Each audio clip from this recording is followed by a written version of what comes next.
Ndabaramukije mwese aho muherereye ni nutritionniste Mireille imaze imisi amavideo ndiko ndabaha mugabo ubu nagarutse murabizi ko n'inzu birejeje no gufungura neza hama kenshi iyo tuvuze gufungura neza benshi bakunda kuvuga hari ikintu kimaze imisi kisirikira gose ngaha mu gisagara ngo ishano abantu benshi ngo bagoye amashano shano ryarasaze mugabo nk'umu nutritionniste nagira ngo ndabibiri banga yuko si ngombwa yuko ucumva utameze neza mu nda yuko ucuvuga ngo nari ishano ucukonfirma ko ari ishano yenderera muganga umunitritioniste yavyize no gufungura neza kuko ushobora usanga wibaza ngo ni ishano ugasanga ntirya ishano kumbe n'utuntu tubibanyweye ni wagize amaintestin yawe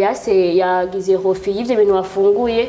maze kubifungura mu nda ukamera nabi hari abagira constipation hari abagira amadiare ugacubaza ngo wagwaye ishano mugabo urabanza ugenda ukabaza umuganga akagusigura neza ishano ngene rifata n'ingene rimeze kuko iyo maze kumva ko ari hofi alimentaire wagize ku byo wafunguye bitameze neza wafata umuti wisha bishobora gutuma ugira ikindi kibazo mu mubiri cyane mu intestin kuko niho ishano bakunda kuvuga ngo riba riri niho ucutanga wagize ikibazo ko bari ibintu bidahuye n'ingene umubiri wawe ukora ngo ni umuti wanyweye w'ishano kumbe ntabwo ryari ishano niyo mpamvu byiza kuvuga ukufuma ko ari ishano ningo ku nutritionniste ubanze tubwiye kazo wagize matubwenge tukwakira dusanze ishano twarivuga nk'ishano dusanze ari ibindi nabyo tukaguha inama ku byo wofungura n'ivyo wafunguye watereza kubuta utari gufungwa ashaka ku byo wavyogeje muri ngene vyagenze ukamenya ngene tubikosora dushije mu miti dushije mu mpanuro kwagwa nka alimentation ituma yuko ayo intestin yawaguma yongera kamera neza. Ikindi naco kimaze imisi gisirikira cyane n'abadamu ama infection cyangwa abadamu akabanga ngo ntibagira amazi nutritionniste turagufasha kuvyufunga bigatuma umubiri wawe ukora neza amahumoni akakora neza imisembe gashobora kuba yoba secrete neza mu mubiri umuntu agashobora gufunctiona neza mu mubiri. Ikindi naco ico nigeze kuva ko cyagihe n'ubu ndacakigarukaho kandi ku bagabo ivy'ama impuissance sexuelle ivyo kuvyo bavango ni kurangiza vuba ejaculation precoce imiti yayo ibihari n'impanuro ntabwo utanga umuti gusa ndabisubiramo kandi utanga umuti gusa ngo tuvure umuntu ngo tumuhe umuti tuguha impanuro kuko ibyo dufungura niko tubaye ibyo dufungura byo bidufasha umubiri wacu tubayeho kubera ko ibyo dufungura ndivyo biba ku mubiri hari ifungwa dufungura zigaca umubiri wacu ingufu bigatuma umuntu ashobora gufunctiona neza hari n'ifunguro tureka kaje kudufasha mu mubiri rero niyo mpamvu tukugira inama ku mirire kuvyuko urafungura tukumva twagwa no gufasha kwico kibazo iyo bibaye ngombwa ukaba umuti urakenewe. Ikindi naco gihari ni kuri amibe abantu bakunda kuvuga ngo amibe ngo ntikira ndabisubiramo kandi nigeze no kubivuga kuri ya video ya mbere musubireho muyirabe abantu bakunda kuvuga ngo amibe ngo ntabwo ikira umuti wa amibe urahari irakira neza uhizemwe no kuba urya biri equilibre niko novuga urya bitunganijwe n'amategeko biri sene bikwiye ugaca ufata n'umuti wa amibe woza ama intestin amibe irakira neza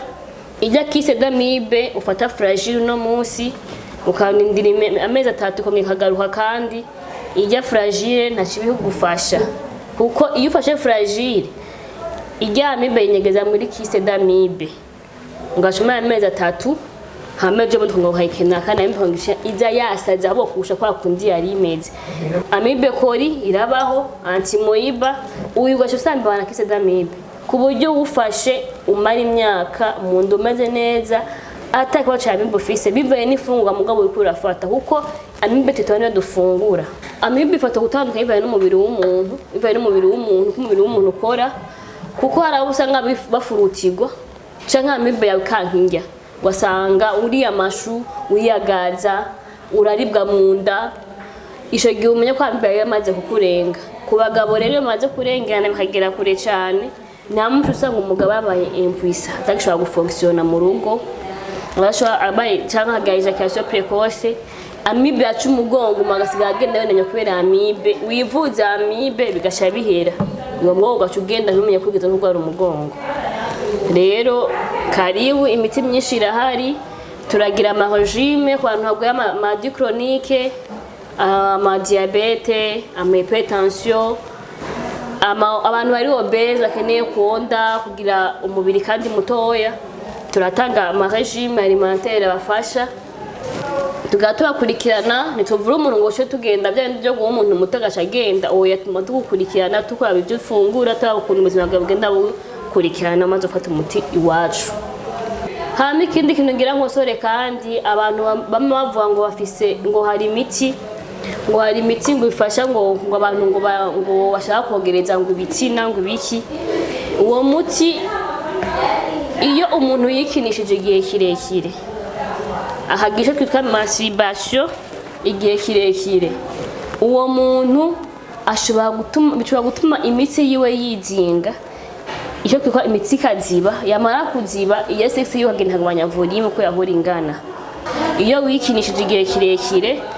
kikagabanuka bivuye nuko wikinishije igihe kirekire, mwico gihe hari imiti hari baguha ugusiga ukazibura imitsi ugasubira kugira nkuko wateza kuba umeze igihe utari bwikinishe nuko usubira kumera. Ni kuvuga ngo gusubiza sex yemwe initiale kuteza kuba irimwo utikinishije. Nivyo imiti irahari, karibu kandi nzomana bashize ko duvideo nk'utu buke twigishanya dufashanya ngene dufungura, dufashanya ngene tuvugwa, kuko vomye prevenir que guérir. Tubana twirinde kwanza izi ngwara zidufata bivuye kuvyo twafunguye bibi no gutemenya ngene dufungwa kandi tubifise tumenye dufungura. Murakoze.